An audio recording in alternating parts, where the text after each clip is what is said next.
যদি প্রয়োজন হয় কিসের দুটি পক্ষে? এই যে একা একা কখনো খেলা যায়?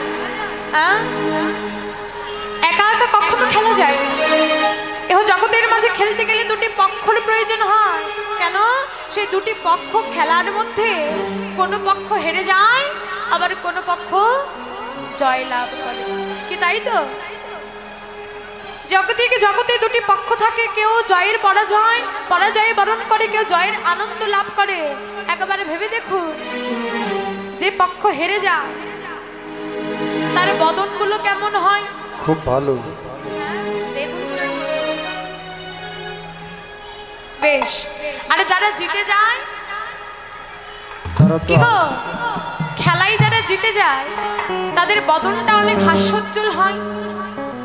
আজকে ডেকে বলছে, আমরা জগতের মাঝে যেমন পক্ষ নিয়ে খেলি, তেমনি আমার গৌরহরিও খেলছে, কিন্তু এই গৌরহরি খেলার মাঝে কোনো পক্ষ নেই। এই খেলায় লাগে না কোনো পক্ষাপক্ষী। আর এই পক্ষাপক্ষী থাকে না জন্য কি হয় জানো? খেলায় কেউ হারে না, সবাই জিতে। খেলা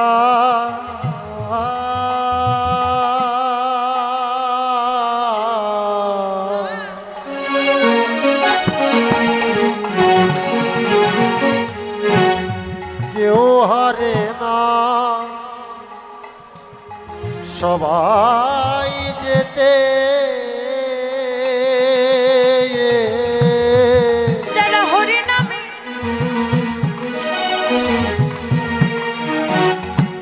হরি নামের খেলায় মাতে, তারা কেউ হারে না, সবাই যেতে। যারা হরি নামে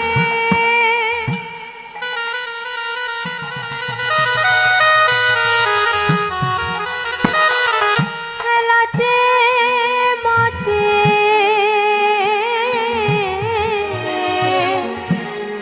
তারা কেউ হারে না, সবাই যেতে।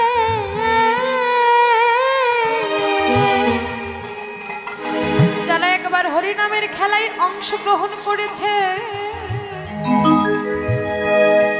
এহ জগতের মাঝে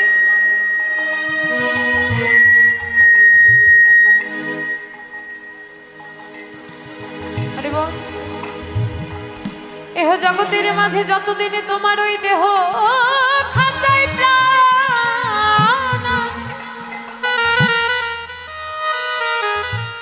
ততদিন এই হরিনামের খেলা থেকে তুমি বের হতে পারবে না। শুধু তাই না, যারা একবার হরিনামের খেলাকে আশ্রয় করেছে, তারা কখনো কোনোদিনও হারেনি, সদা সর্বদা জয়ের আনন্দটা লাভ করেছে। খেলেছে কারা? সেই স্বরগোস্বামী।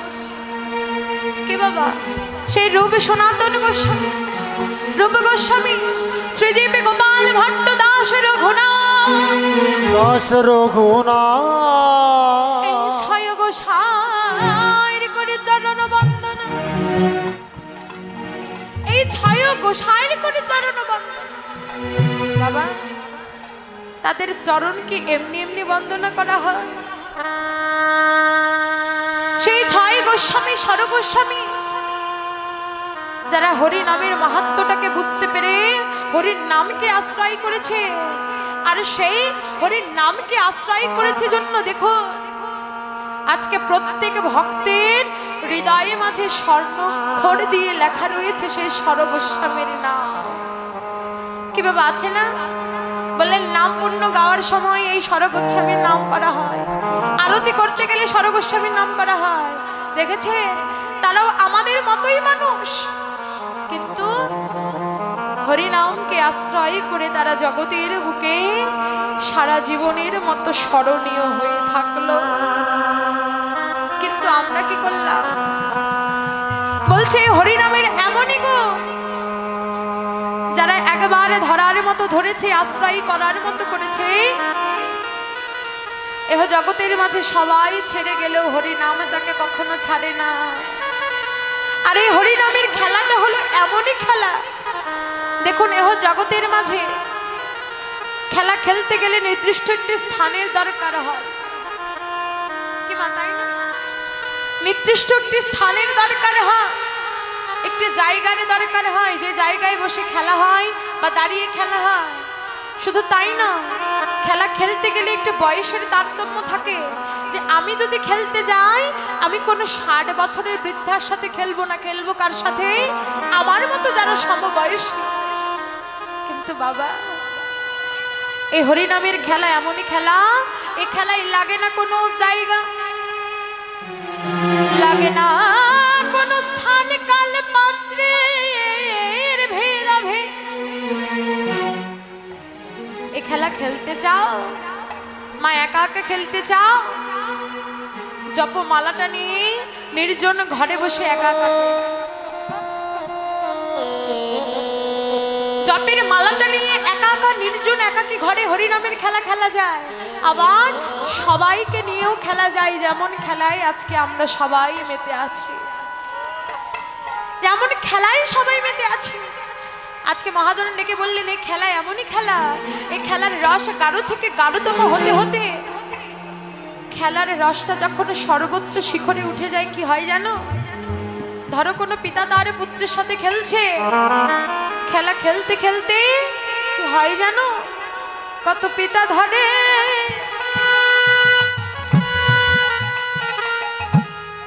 তার পুত্রের চরণ, কত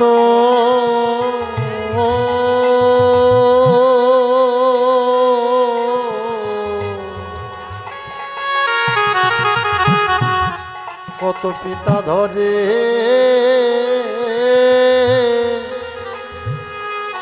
পুত্রের চরণ, তাদের আত্মস্মৃতি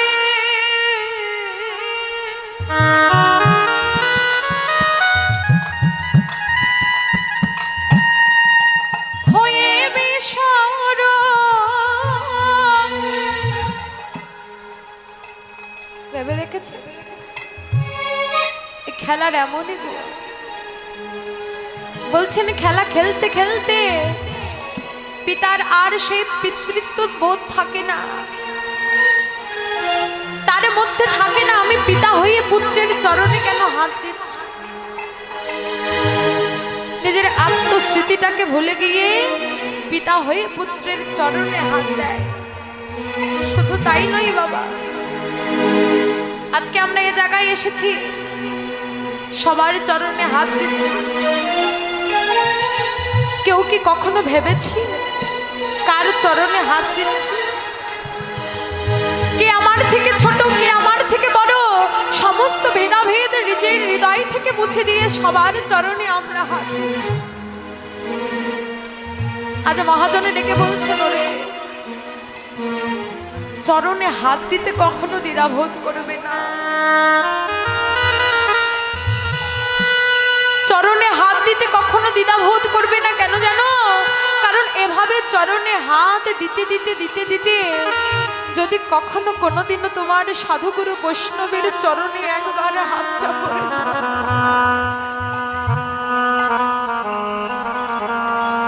যদি একবার তোমার সাধুগুরু বৈষ্ণবের চরণে হাতটা পড়ে যায়, সেই সাধুগুরু বৈষ্ণবের চরণের চরণ ধুলিতে তোমার এই মানব জন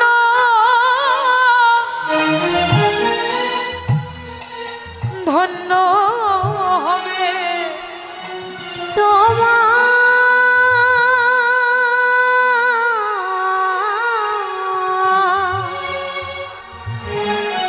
তোমার মানব জন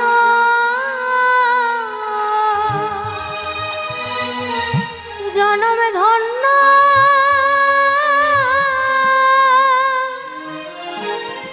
ধন্য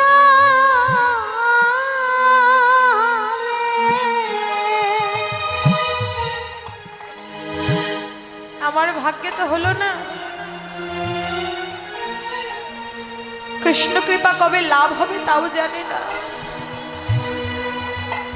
আদৌ এই ভাগ্যে কৃষ্ণ দর্শন লেখা আছে কিনা জানি না।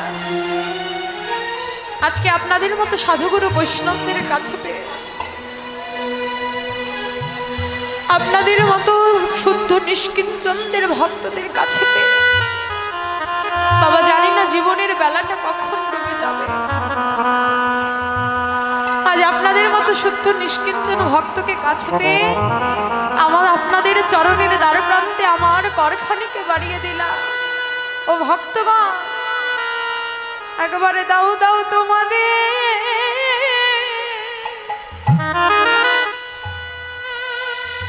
রাঙা চরণের ধুলি।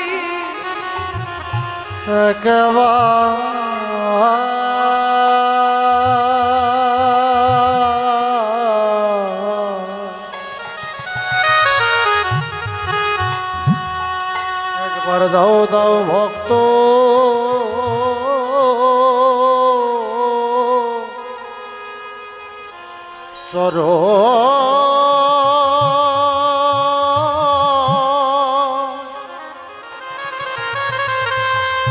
চরণ ধুলি।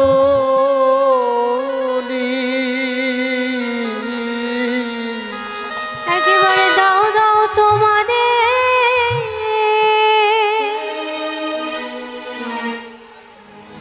চরণ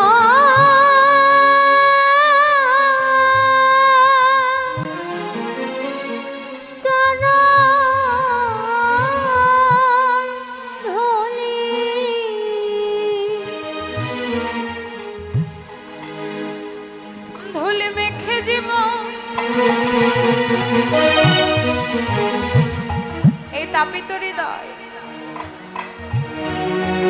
সারাদিন কত কুকর্মে নিজেকে লিপ্ত রাখে। সৎকর্ম করার মতো ভাগ্য আমার হলো। আজকে ভক্তের বাজারে এসে শুনেছি সাধুগুরুর শুদ্ধ নিষ্কিঞ্চন ভক্তের চরণ ধুলিতে নাকি সকল পাপ হয়ে যায়, একেবারে মাখামাখ। ভক্তের চরণ ধুলি একেবারে হরি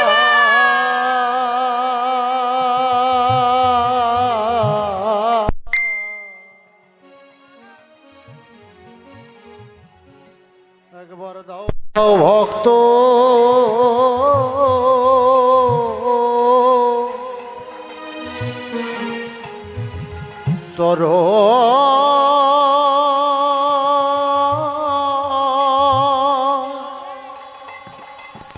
চরণ ধুলি।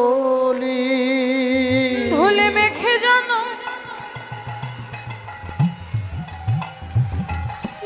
ধন্য করে একবারে দাও দাও ভক্ত চরণ ধুলি মেখে জনম ধন্য করি। ভক্ত চরণে ধুলি মেখে জনম ধন্য করি। হবে এমন দিন আর হইবা না। ধুলি মেখে জনম ধন্য করি। ধুলি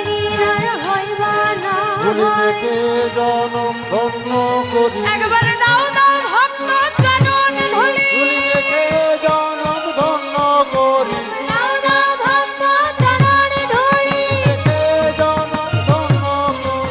দাও দাও ভক্ত চরণে ধুলি মেখে জনম ধন্য করি। একবারে দাও দাও ভক্ত চরণ ধুলি ধন্য করি। দাও দাও ভক্ত চরণ ধুলি। ভাগ্যে এমন দিন হয় বা না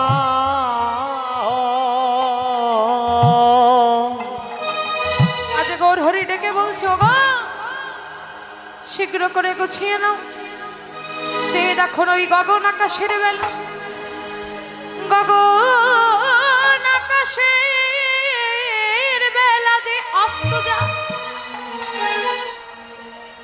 ওই গগন আকাশের বেলা যে অস্ত যায়।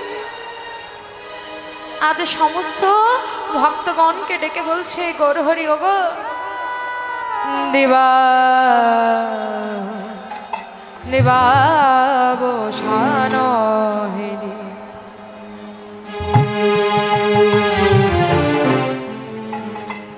গৌর গৃহেতে চলে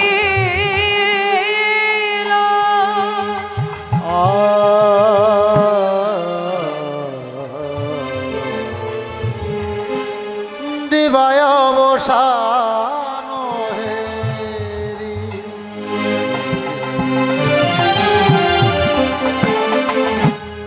গৌর গৃহেতে চলিল ওই জননী চরণে আসে